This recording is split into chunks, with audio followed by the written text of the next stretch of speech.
In this video, we're going to cover how to incorporate sound into your games. To get sounds, there's a couple of different options. This website's pretty good, Video Game Music or vgmusic.com.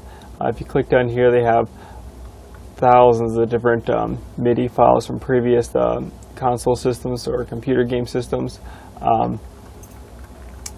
It's for the purposes of the class. I'm not requiring anyone to make their own music soundtracks. So if you want to grab music from wherever you want to add to your game, that'd be great. Using pre-existing games is a pretty easy way to have game-sounding music, unless you're a composer and you want to use your own guitar or piano to play. So that's one option. But you can use any music you want. I'm not too worried about that, as long as you're not selling your game, I suppose. Also, you could look up sound effects. If you're having like sword clashes or gunshots or any kind of sound effects you want, just type in sound effects in Google. There's lots of different options. Some sites are free and some sites cost money to buy the sound effect. So that's up to you, or finding which website works, which ones have the sound effects you want. Feet walking, things falling and crashing and breaking glass or whatever. Lots of different sound effects. So when you find the ones you like, whether it's background music or this, there's a couple things to take into account. In the game maker that we have in school, 8.1, you can have MIDI files, which is the traditional like NES, Super NES, old school files. They were extremely small file sizes and great to use. If you're using Game Maker Studio, they no longer support MIDI files though, so you have to stick with WAV or MP3. If you're using 8.1 in class, then you're fine to use MIDI, WAV, or MP3. WAV is pretty commonly used, according to the Game Maker site, for sound effects. So if there's a word clashing or whatever, that's going to be a WAV file. For background music, you can only play one background music at a time, and that's going to be an MP3 generally. But you can mix and match. But again, Studio only supports WAV and MP3, but if you school's version 8.1, you can use MIDI files also. The website I pulled up here is all MIDI files, or should be all MIDI files, because it's the classic games. Alright, so for sounds, you just basically click on the sound button and you create a sound. And this is, you can name whatever sound you want. You can click on the load sound and grab different sounds the Game Maker pretty much already has in their own menu. So you can flip through all these different sound effects and see which ones you like. These are again all WAV files. I used a couple earlier in the previous game I was working on. Let's see if I can find that. So, like dropping sword sounds, metal drop, slime splashing when he gets hit, swords colliding. So whatever you want to do. Or I could do, let's see, I don't have a sword swinging, it looks like. So we'll just do sword colliding for, let's say, swingy sword or something. I'll press open, and we can play the sound. Which usually works. Must be speakers must be off or something. Oh, there it is. So we can hear it impacting.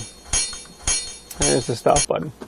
All right, so now we have the sound loaded. We can call that sword clash if we want. This is going to be normal sound. You don't have to pick any other options. If it's background music, then click the background music. But this is going to be a normal sound, and we want it to preload. That way it's already ready to go. We can edit the sound if we really wanted to play with that, but you need external editors. So we'll press OK.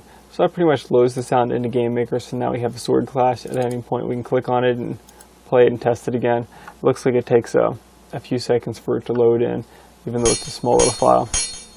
We'll press stop on that. Alright, so if we wanted to keep loading in more, let's say I had let's make a new sound. I used this one last time for my background music, but again, studio version, you're going to need to use MP3 VG music. Alright, and it already recognized it as background music, so that's cool. If you wanted to pre-test it again, wait a couple seconds. And it should load up. Alright, stop. Okay, so we have the two different musics, sound effects and background music. So let's say we go over to the character, and let's say you press the shift button to swing the sword, so William's going to attack. If he was going to be making his sword slashing through the air sound, you would drop it in here. If he's going to collide with an enemy, then you'd probably put it there also. You put a different sound. In this case, we're going to grab, I'm just going to use the one sound for both. Sound is right here under main 1. There's the options of play sound, stop sound, and check sound. So we'll play sound in here. We'll put play sound as sword clash, and we don't want it to loop, so it'll just play it once. And we'll press OK. If it's a background, we might need to tell it to stop playing sounds. So we'll drop this over here as well. We'll play the sword clash and have it not loop. So that's pretty much how to make the sword swinging. If we want to make it collide with the bat, let's say we go to the bat following.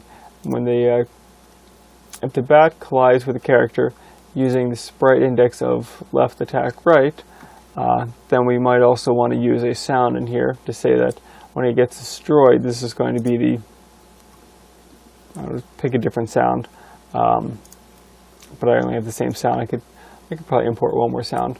Open a sound, load. We'll try slime splash, see what happens.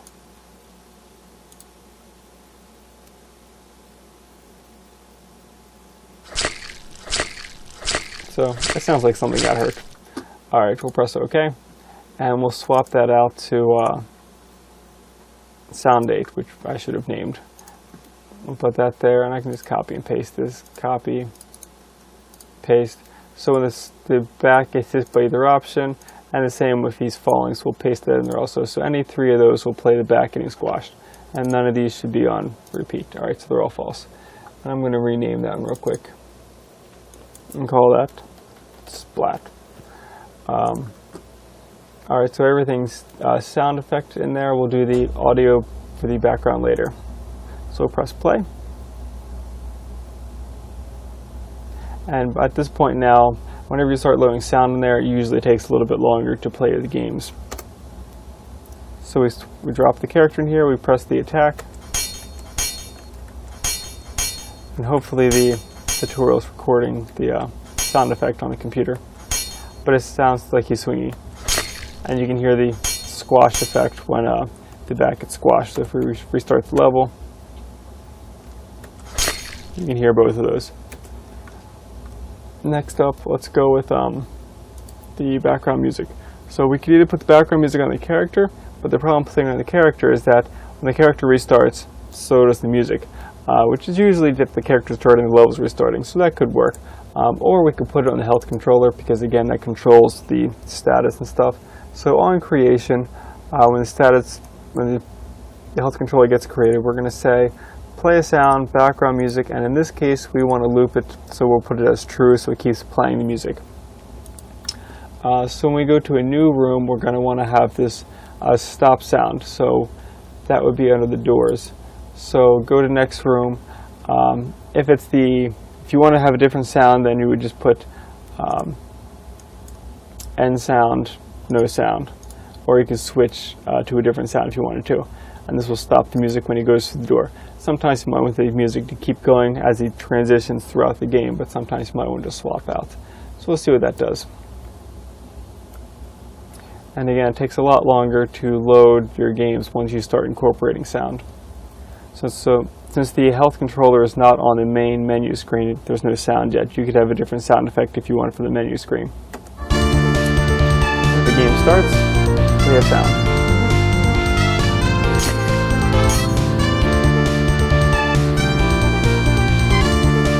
And it looks like it's restarted here because the health controller was put here again.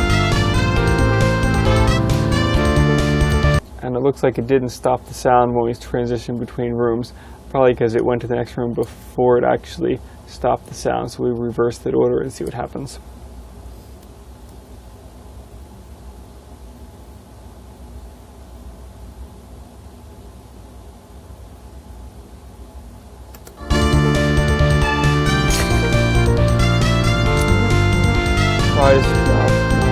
Sound.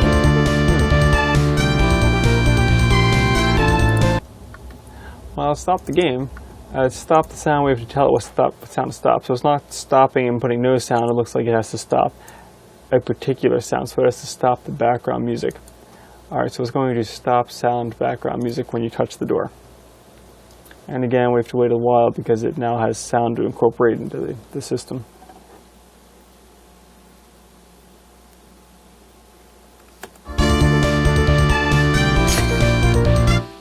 And it cut off the sound. We re-enter here. It starts again just like with a new level.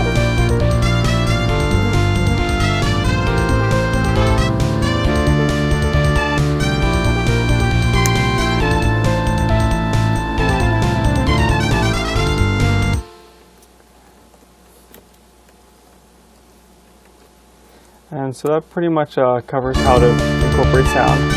And attacks in there, and magic, items, music. Alright, so again, a quick review. You just basically import your sounds, whatever sound effects you like, and drop them in wherever you think they should occur. So if you need to stop music, that's how you stop music. If you need to play a global sound throughout the level, usually you put it on like the main character or the health controller or something as the background music, something that will stay persistent throughout the game.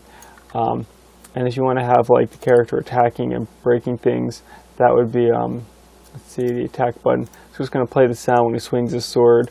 If you create bullets, or actually let's say when he does the fireball attack, when you're pressing, actually that was on the health controller.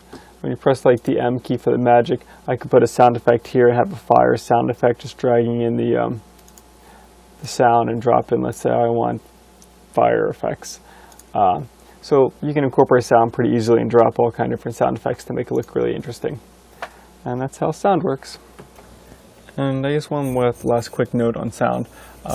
If you wanted to change things, you can change like the volume level. You can set the volume to be a lot lower or louder. So if I press play, you'll see what happens. You can interactively change the sound throughout the level. It's loud, and you can make it really quiet. You can also change sound effects, reverb or something, or flanger, whatever you want to change it to.